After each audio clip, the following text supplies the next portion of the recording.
An estimated 2 million children in Syria are not attending school, and close to 1 million of those who have fled the country are not getting appropriate education either. Half of the children who do attend school in Syria say they do not feel safe. Humanitarian workers have recorded what some of these children have said. Aboud, age 12, told us, "I always feel angry all the time." Rehab, age 8, from Aleppo, told us, "I'm afraid of going to school because a plane will bomb us." Allah, age 12, told us, "I would be confused if I didn't hear or see airstrikes because they happen so often." Amy Richmond has worked with displaced Syrian children in Jordan, Lebanon, and Turkey, and those internally displaced in Syria. Save the Children estimates that as we speak, every hour, 250 more children are fleeing with their families.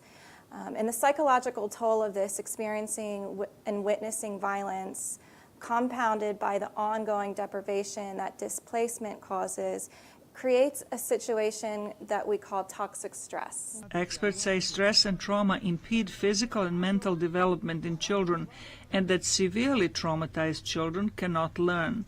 Almost every Syrian child is affected by the war in some way. Those who have survived are likely to have at least one relative who has been killed. Children in refugee camps are often subject to humiliation and abuse. So the question is there any efficacy, any impact of what the teacher and the therapist are doing when the abuse is continuing? All kinds of abuse. And let's say that it is severe abuse.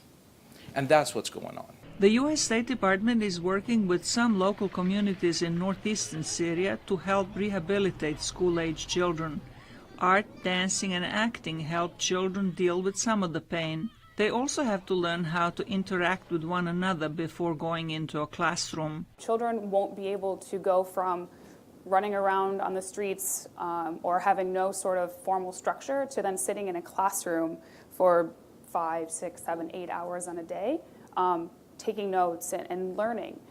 So you have to treat a lot of the mental issues and the mental trauma before you're able to really get them learning the ABCs and the 1, 2, 3s. Experts warn that the war in Syria is creating a lost generation that will have devastating consequences for the country that will need rebuilding when the war ends. Zlarica Hoke, VOA News, Washington.